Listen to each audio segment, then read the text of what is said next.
Good evening, and welcome to the League of Women Voters of Snohomish County Forum for candidates for City of Mountlake Terrace Council Position 3.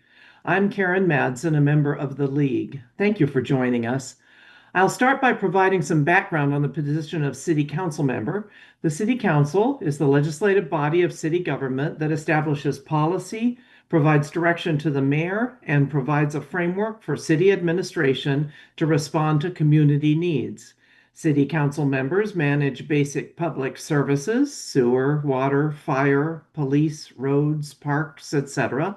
They establish and enforce local laws affecting individuals and businesses, including local taxes. They control how land can be used, and they provide direction to the mayor. Candidates for city council do not declare a political party preference. Candidates for City of Mountlake Terrace, Council Position 3 are Michelle Delpian Angrick, Danny Looma, William Page Jr., and Othman Riyad. Michelle Angrick will not be participating in this forum. It's the policy of the League to be nonpartisan. Therefore, we neither endorse nor oppose candidates or parties. The rules for participation in this forum were sent ahead of time to all candidates, and they have all agreed to follow them. I will pose the questions. I will clearly state the amount of time allowed for each answer. We're using a countdown timer, which is visible to all candidates, and time limits on answers will be strictly enforced. I used a random system earlier to determine the order for responses to the first question, and the results were as follows. We'll start with Danny Luoma, followed by Othman Riyad, and then William Page. I will then alternate candidates in the starting position to ensure a fair sequence. So with that, let's begin. Candidates will have 90 seconds to respond to this first question. Mr. Luoma, your question is this. What are your top priorities for this office? Please explain why you are focusing on these priorities. 90 seconds, sir. Okay, thank you for the question. My top three priorities for the office would be long-term budget sustainability, responsible growth, and public engagement in the process. I'm focusing on long-term budget sustainability because recently there's been a spate of things in the news around Briar having a budget shortfall, Edmonds having a very large budget shortfall. They're talking about what to do with historic buildings, parks. Clay Elum recently talking about bankruptcy, and I would just like to make sure that Mountlake Terrace is set up for success for the long term and to make sure that we are not overrunning our budget. The responsible growth thing really comes along the idea that the light rail is here and we are expecting to grow by 20,000 residents within the next 20 years. I mean, we're going to double in population size, and making sure that we provide housing for folks, that we keep down the price of housing that happens to be here, and that we can get the amount of residents in that we expect without disrupting the small town feel of the neighborhoods that we have now. Some folks like large yards, having a play space in the backyard, and I think being responsible with the way that we grow is very important. The final thing was public engagement. I've attended a lot of council meetings this year, and I think seeing when people show up versus when they don't is important. There are people that want to show up that have opinions that just don't know how to get involved. And I think that there are ways to open it up to allow more people to have input on the way that the city is run that currently don't have any input today. Thank you. Thank you, sir. Mr. Riyad. Excuse me. So my top priorities would be public safety, affordable housing, and sustainable growth. We all know that Mountlake Terrace is growing rapidly, and with that growth comes serious challenges like housing affordability would be a top concern for me. We all know that many families are being priced out, and we need more affordable units to meet the demand. Our infrastructure is aging and underfunded, and we need to allocate more funding to the gap in the Main Street revitalization projects. Public safety is also evolving, and we need to build trust between police officers and our community while ensuring transparency around tools like Flock. And with the light rail opening, we must plan smart transit-oriented developments that benefits everyone. Supporting small businesses and ensuring equitable access to city services are also key to keeping our community strong and inclusive. And is it fine if I have enough time left? You did have plenty of time left. Thank you for asking. Sure. Mr. Page, on to you.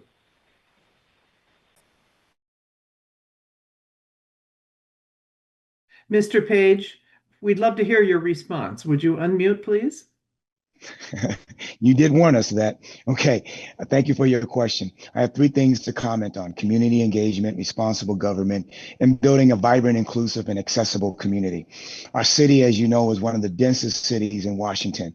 And as we continue to grow, how we respond to the diverse new opportunities that commerce, housing options, education, and cultural events will determine how successful our growth will be. Our city government must be ahead of the curve, and we as a council right now are working on that with our strategic plan and our 20-year comprehensive plan, such as, for instance, ensuring that we have enough police officers and fund in a well-funded fire department. We must also be fiscally looking at the demands this growth will put on our infrastructure, water, sewage, traffic patterns, and of course, affordable housing options with appropriate zoning to accommodate this growth. But all of this would be seamless if our community must be better informed of the work we're doing, and we got to enable them to engage in timely discussions to help with the planning. Thank you. You're very welcome, sir. On to the second question. Mr. Riyad, you'll lead off on this one, and you'll have 90 seconds for your response. What qualifications and experience make you a good choice to address those priorities that you just told us about? So the key points I'm running on are not just out of nothing. I do have a background in finance. I do also have background in law enforcement. I'm also a resident here renting. I'm one of those residents who is priced out of the house here in Mountlake Terrace. So I would say I bring a strong background in public finance and policy with experience using tools like tax increment financing to support economic development. I served on the Linwood DEI board where I advocated for inclusive policymaking. And I also coach youth soccer, like kids under 7, building a relationship across generation. I'm a clear communicator who listens deeply. I do believe in listening, learning, and engaging, whether in town halls or one-on-one conversation. I'm also, as I said, I'm also raising my family here. We just were blessed with the baby girl 2 days ago. So I do care about the families here, and I think I do have the background to face these challenges as a city council member. Candidate. Thank you, sir. Mr. Page? Thank you. As to having the experience and qualifications to address these priorities, I understand the strength of diversity. Throughout my life, from the time I was in high school through college, and then in my career at United Parcel Service, I was the minority in the room, and there weren't many people in my environment that looked like me. However, I never lost sight of the importance of getting things done with and through people. This meant that they had to be informed, they had to be engaged, and they had to be empowered. I accomplished this throughout my career, both at college and 35 years at UPS, where I find myself in a position where I had to mobilize people for a greater good, whether as a liaison between my college peers and the administration, or as the first Black manager of the Northeast District at United Parcel Service. I had a responsibility to build a vibrant, inclusive, equitable, and accessible environment for all of the people involved in our corporation.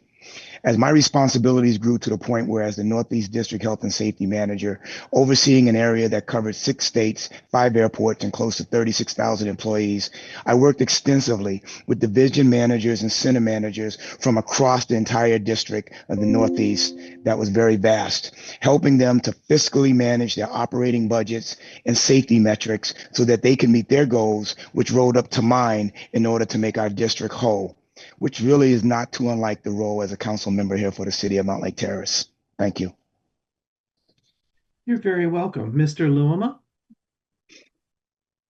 So I've spent many years as an engineering leader, a software engineer, mechanical engineer. I've been all over from an engineering standpoint, and my background is in corporate work and also startups. So from a budget standpoint, running lean, making the appropriate choices, prioritizing what needs to be moving forward, what gets budget, what doesn't, is very much in the wheelhouse of things that I've been working on for the last 15 years of my career. As a parent here and a resident of over a decade from Mountlake Terrace, I do care about the responsible growth and making sure that we maintain what makes this community, the small businesses that we have. Again, I lean a little bit on lot size, the family size homes. The things that are here, people are getting priced out, but I think that responsible growth is something that I care very much about because I want to continue to stay in this community, and this is where I want to raise my daughter. From a public engagement standpoint, as an engineering leader, it's been my job to build consensus, to listen to the folks on my team and from various other teams to find a path forward. It's not always, your idea that's the best one in the room. It's listening to what other people have, what other people care about, and making sure that everybody has a voice in the way you move forward, even if they don't have a vote for the way it ends up in the end. So that's where I think that I'm a good fit for this position. Thank you. You're very welcome. Timer, please note that candidates will have 60 seconds for each of the next questions, so please make an adjustment to the time. And we'll start this time with Mr. Page for question number 3. Mr. Page, given competing and conflicting priorities, what factors will guide your finance and budgeting decisions? Thank you for that question. And for me, the very first and most important factor is the safety of our residents. Our residents expect and they need to know that we're going to be fiscally responsible for making sure they have safe streets, safe homes, and safe parks. Secondly, our infrastructure needs. As mentioned earlier, water, sewage, and the services that our Department of Public Works service our residents is important. Revenue source, how it's used, how it can be used, where else can it come from? That's a big decision on where you're going to spend your money, how you're going to spend your money. I think community engagement. I can't say enough about how important an informed body can help you make tough decisions. And lastly, but surely not least, is we have to make sure that we're spending resources towards ways to attract affordable mid-housing for the growing community that we have in Mountlake Terrace. Thank you. Thank you, sir. Mr. Luoma, your thoughts? I look at competing and conflicting priorities from a data-driven, logical, standpoint in stack ranking. It's something that I've often used in my current career where you prioritize impact by urgency. You look at things like, is it fiscally responsible? Does it have a lasting impact, or is this something that just needs to be a one-time spend? Is it something the community needs? Is it something the community supports? And I will echo the community engagement part here in supporting transparency in the way the budget is. I think we should have an easier way for people to get involved and understand what is happening with the budget, where the spend is going, and in understanding what they think is a priority, right? Where does the money spend? And rather than listening to the loudest voice or where something is coming because it's an immediate need, again, stack ranking, prioritizing what actually matters to the community at this point, and then putting those things first and foremost in any budget discussions. Thank you. You're very welcome. Mr. Riyad, what are your thoughts? So I will make budgeting decisions based on 3 key factors. One is community need, second is fiscal responsibility, and third is equity.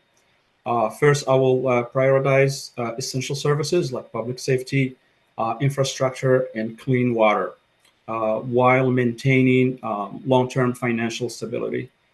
Second, I will listen to residents through surveys, town halls, and participatory budgeting to ensure spending reflects real community priorities. And third, I'll apply an equity lens to make sure our investment support vulnerable groups, including seniors, youth, and low-income families. I will also seek partnership and grants to stretch our resources and avoid using emergency reserves for ongoing costs. Thank you. Mr. Luma, please lead off on this next question. What changes, if any, would you like to see concerning how the city of Mountlake Terrace is run? Um, I, I'd like to give credit where it's due. The city is generally well run, I believe. The city council does a good job. There is transparency. There is moves towards engagement. I would like to see it go a little further, is what I would like. There is room for improvement on the engagement and the communication front. There's a little bit of push for digital tools. I noticed Snohomish County has a very good budgeting tool that is available that you can go click around. You can find out where the money goes, what is happening with your tax dollars. It's a little difficult to understand though, and I would like to see the city of Mountlake Terrace follow something similar there, and have budget where your dollar's going, and so you can actually dig into them versus just one budget line item. Also, recently there was an approval in Mountlake Terrace for a smartphone app to report problems in neighborhoods, potholes, that kind of stuff. I would move to expand that a little bit and make it more of a Mountlake Terrace community engagement application. We have Instagram with very small amount of followers, but I would like to make it easier for people to participate and not more complicated so that we can get ideas from people in the community. Thank you. Mr. Riyad, thoughts on how the city's run? Sure. So I'd like to see more community-driven decisions making and greater transparency in how policies are developed and communicated to residents. And that means clear updates on council actions, more accessible public meeting, and stronger outreach, especially to underrepresented groups. I also want to improve interdepartmental coordination, so housing, public safety, and infrastructure plans work together, not in silos. And I would push for equity impact assessments to ensure our decisions benefit all the residents, not just the loudest voices. Finally, I would support modernizing zoning and permitting to make development more efficient and responsive to community needs, especially around affordable housing and small businesses growth. Mr. Page.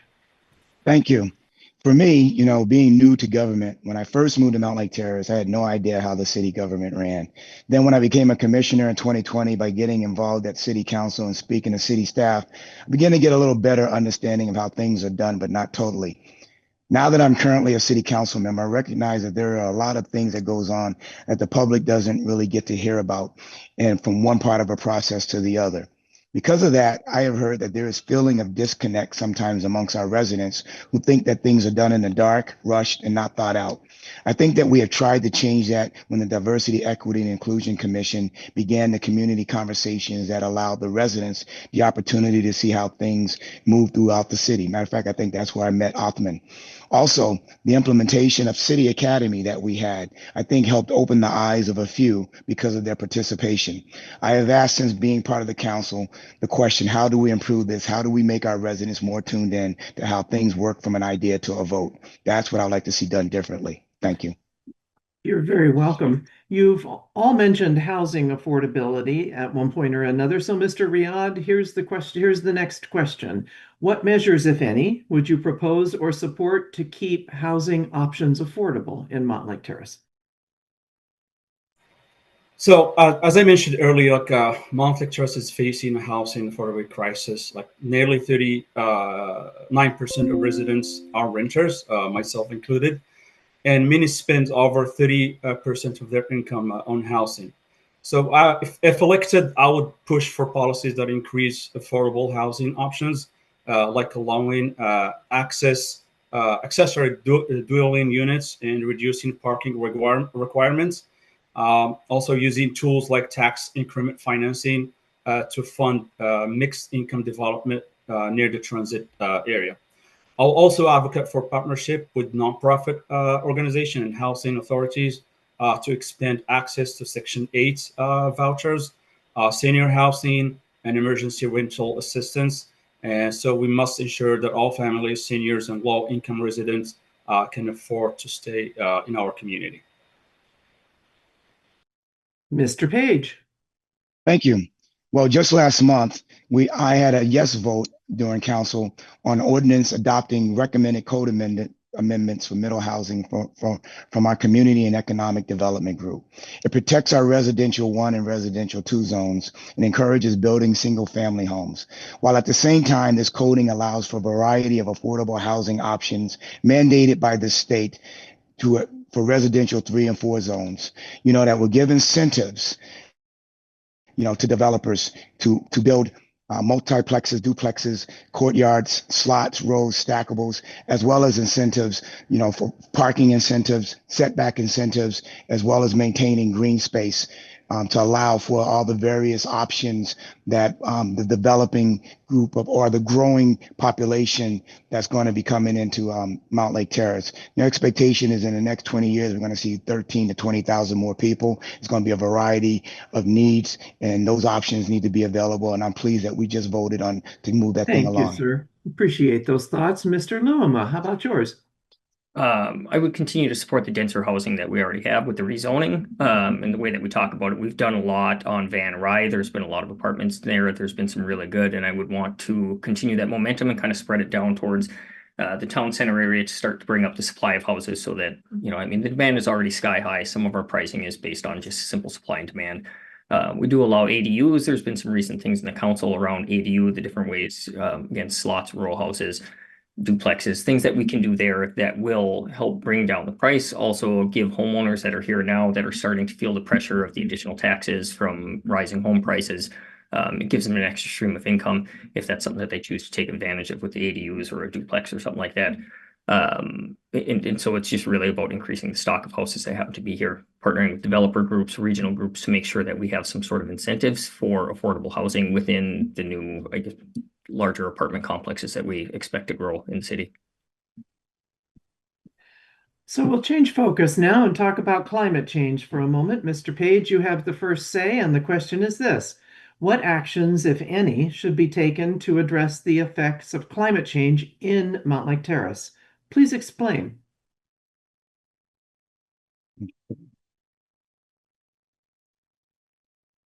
Mr. Page, I'm not quite sure, but I'm not hearing you. Oh, I'm sorry. Okay, I'm sorry. The climate change, I think that one of the things that we have to make sure that we're doing is we just recently passed in council an ordinance for traffic control plan that will allow for the city to, in conjunction with Sound Transit, to give incentives to employers as well as ourselves that will encourage employees that travel to or through Mountlake Terrace to take various different options of getting to work, whether it be Sound Transit, the Metro, or using their bicycles. We've also recently approved a plan, 6-year plan, to look at our trafficking, to put in options that will move our traffic better to eliminate or improve some of the emissions from our vehicles. Thank you. Mr. Luema. Can I ask a clarifying question before we start? Is that Sure. loud? The question was listed as climate change effects. And so I was kind of curious on this one, if the question was more along how do we prevent additional climate change going forward? What are we doing to be responsible, or the effects that are already in place, the drier summers, the additional snowstorms, those kind of things, and what we do from that infrastructure standpoint? I think the question is intended to draw out your ideas about what should be done to address the effects of climate change. Okay, I'm good. Thank you. So from my standpoint, I think Washington State is already one of the front runners in the country from a climate change perspective and what they were doing from that perspective. Locally, we do have trees for terrace. 32%, I believe, is the current number for canopy cover, with the plans to increase to 37% by 2050. And I think that does a lot of help with the current effects, the dry summers. I think having additional shade helps out residents and your lawns and grasses alike. Stormwater infrastructure is already in place. There's regular updates on that from a city council standpoint on where we are doing and what improvements we are making from a stormwater standpoint.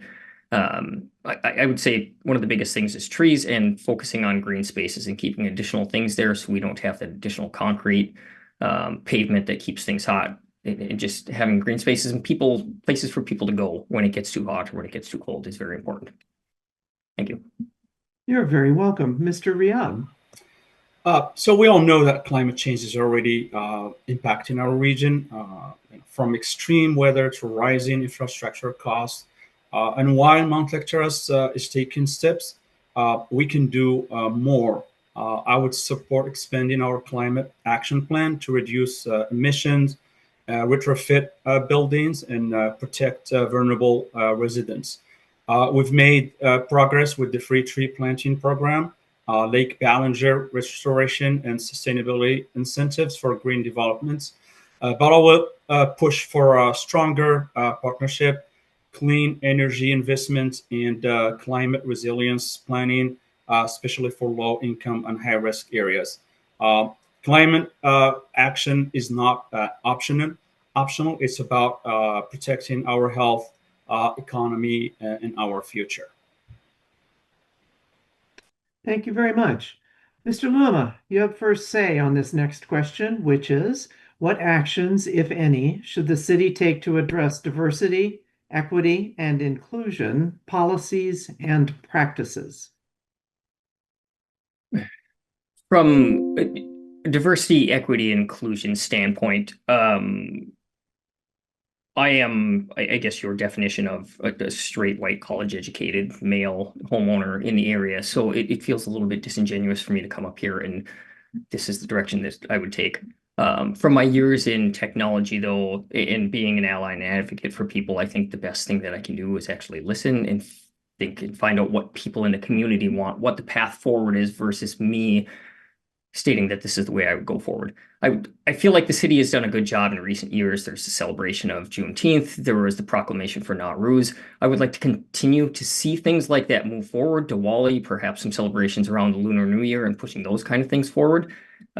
Because at the end of the day, I think to me, it's the showing up in the community, the chance to learn about various cultures, different people from different areas, and seeing them out in the community and having those type of things so that you can celebrate and bond as a community over. Thank you. Mr. Riyad, what are your thoughts?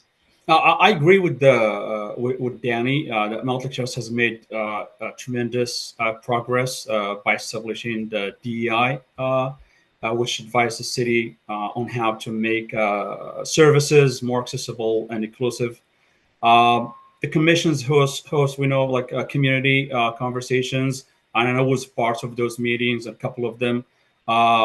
And if I elected, I would support expanding this commission and expanding training for city staff and reserving seats for youth and underrepresented voices on boards, and using equity impacts assessments in city planning. Inclusion isn't just a value; it's a practice. And I'll make sure it's reflected in every decision we make. Mr. Page. Mute. Thank you. I think that we just have to continue to be mindful of the city. The DEI is nothing more than an acronym, and it shouldn't be looked up as a gimmick. Over the last 5 years, I believe our city has taken giant steps in making sure that decisions that are made and are done with an equitable lens, and that the right people are sitting at the table to ensure that decisions are made that will to affect all of the community, and it's inclusive.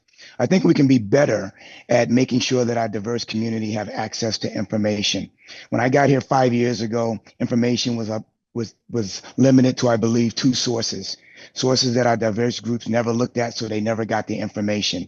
Now we have a multitude of platforms to communicate with our diverse residents.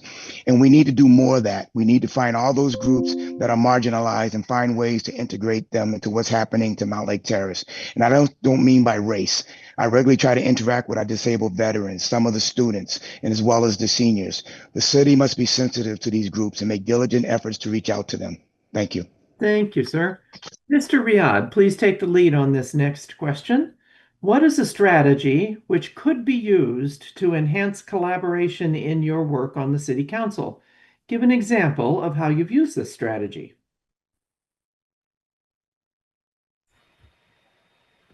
Like I would say, it's to strengthen collaboration. I would build on the city existing partnership with the Chamber of Commerce, Economic Alliance of Snohomish County, and local nonprofits. I would support monthly coordinating meetings that bring together businesses, service organizations, and city staff to align goals and share resources. I would also push for community advisory groups tied to major initiatives like housing, public safety, and economic development to ensure residents have a voice in shaping solutions. And I will promote transparent communication across departments so city planning, budgeting, and outreach work together, not in silos. Collaboration starts with listening, and I'll make sure every stakeholder feels heard and valued. Thank you. Mr. Page? Thank you. I think the important thing for council members is to remember that we are here to serve the community. Regardless of potential biases, I believe that the way to achieve collaboration amongst each other is to ask the question, what's in it for all of us, the council, the city, as well as the residents, and have that discussion. One of the ways in which I've done that, I collaborated with the council was back when I was a commissioner in 21. We were talking about Hispanic Heritage Month, and the council was going to do a proclamation, and I, not understanding the protocol, couldn't understand the reason for the frequency, and I asked the question, didn't you do this last year? And they replied yes, but I was like, no one was there, so no one was there to receive it. So for me, it was like if a tree fell in the woods and no one was there to hear it, did it even make a sound? So I asked the question, how do we as a city make this more inclusive? So I suggested the idea that every council member partner with a commissioner, and then we go and personally visit all the Hispanic businesses that I had identified in the city and represent them, present them with the proclamation, and have a conversation with them. We did that. It worked. And if you go into these businesses, you'll see those proclamations till today. Thank you, sir. Thank you. Thank you. Mr. Luema? For me, the biggest thing is to build relationships early, focus on shared goals. I think when you know what motivates people, it is easier to find common ground. And if elected to the city council, I'm assuming that I will not always agree with everybody on everything, but there's the commonality there is that you all care about the city. You sought a position on the city council so that you could move things forward and help out and make the city a better place. And so I think listening first, clarifying your goals, making space for everyone to contribute and figure out where you're going is extremely important. In my day-to-day role as a software engineer, this comes up all the time from examples of how we communicate back and forth. Different software companies talk to each other. There's integrations happening, partnerships. I think understanding the shared goal from that standpoint has always been very important. Talking to the people on the other side, making sure that deadlines are set, making sure that you have common goals and that you're both doing what needs to be done to reach those goals it is the most important thing. But it starts with building a relationship. Thank you. You're very welcome. Mr. Page, next question. You get to start. What additional issues or information would you like to bring to the attention of our listeners? Mr. Page, please unmute so we can hear your response. I'm sorry. I think the thing that's kind of like heavy on my mind is the pavilion here in Mountlake Terrace. You know, the pavilion's a very old pavilion, and so far, you know, they've been repairing it. It's been putting a Band-Aid upon a Band-Aid, and they used to get parts from eBay. They can't even get parts from eBay. It's a destination location for people around the county to come to Mountlake Terrace to use the pavilion.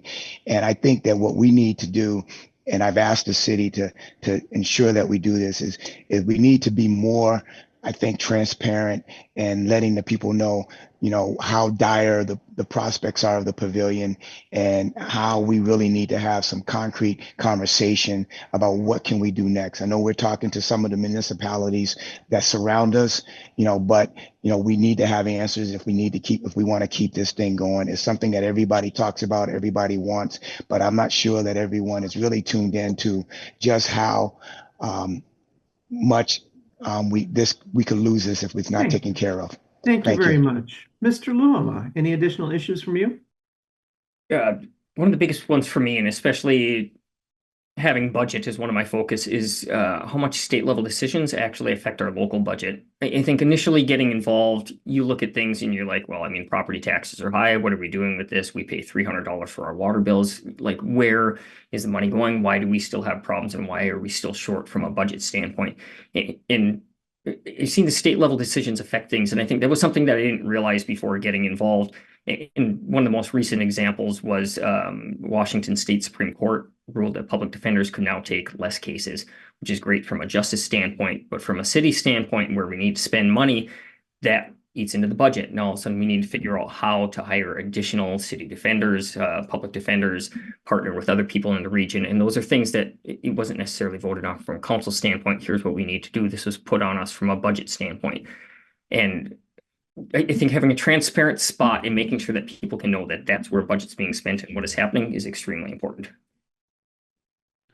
Mr. Riyad.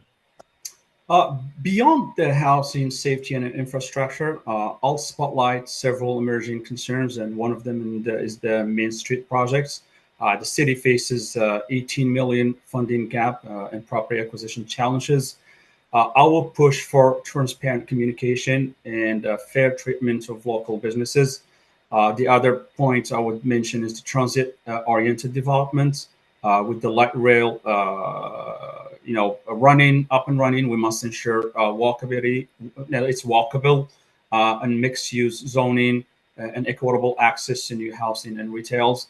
The other issue is the zoning reform. I support updates that allow more housing types, including ADUs and townhomes, while preserving neighborhood character. We mentioned the climate resilience. We need stronger green infrastructure, EV readiness, and low impact development standards. Thank you. Mr. Luma, we've come to the last question of the event, and it is this. Please tell us something about your life experience that might surprise or intrigue voters. This was probably one of the most difficult questions for me, because it's like, I don't know what about yourself is intriguing. So I would say there's a couple things that I thought of. One, the number of different career fields I've been in throughout my life. I've worked fast food. I've removed asbestos from sewer systems. I've managed warehouses. I've worked at feed stores for cattle. I'm currently a software engineer. But I think that kind of showcases my ability to jump in, learn, and it doesn't matter what it is. I'm going to find a way to do it. I've lived in various places throughout the country, down in Tennessee before moving out here from Minnesota originally. So being involved with different people and building relationships is just something that I've always done. On a more personal front, I've been a drummer in a cover band for like the last 20 years, and we play in the area a fair amount. I love doing that in my spare time. And also, I've got a plan to run a half marathon in all 50 states. I'm about 4 states deep so far. So if you see me running along the interurban trail back and forth between Target and Lake Ballinger, wave. But thank you. Mr. Riyad. I probably mentioned this in my intro.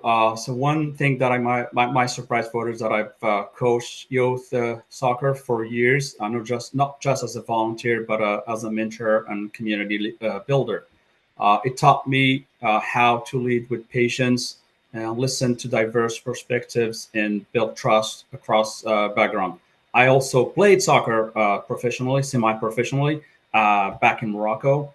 I've also navigated complex financial decisions for my own family, balancing healthcare costs, job transitions, and housing challenges, which gives me a grounded understanding of what many residents face. I was also in law enforcement, so that gives me background to understand how to bridge the gap between law enforcement and residents. And Mr. Page, you have the last word. The last word. Well, I think that, I was, before DEI became a popular word, I was an advocate for a marginalized group in athletics, and that is girls. I'm a big advocate fan of Title IX. I coached basketball for about 6 or 7 years at the middle school level, high school level, at elite AAU, as well as at an elite basketball camp in the Northeast. And I realized by coaching these girls that, they don't get half of the respect that they got from the boys. So the way that we did that is that we were successful. We won 2 state championships. We had 2 undefeated seasons. My team was the only team that went undefeated at the Hoop Mountain Elite All Girls Basketball Camp. And the town actually proclaimed, our undefeated championship team, a proclamation their day. And that gave me a lot of respect or helped gain respect for the girls. Thank you so much, sir. Thank you. Thank you very much. The League thanks all of you and all candidates for joining us when you can come to our forums and for running for office. We encourage our audience to explore additional information about these and all other candidates. Recordings of all League forums are available on the League of Women Voters of Snohomish County website, on YouTube, and on podcast channels. You can find links at lwvsnoho.org. If you prefer written responses, vote411.org, sponsored by the League of Women Voters, is another good source of information. Ballots and your Snohomish County voter pamphlet will be mailed starting Thursday, July 17th, and Election Day is Tuesday, August 5th. Please be a voter. Thank you to our League Candidate Forum team and the Candidate Forum Coalition. Special thanks to Dave Moon and the Sultan High School students at TurkPride.tv who made this production possible. And of course, thanks to all of you for joining us. This concludes our Candidate Forum.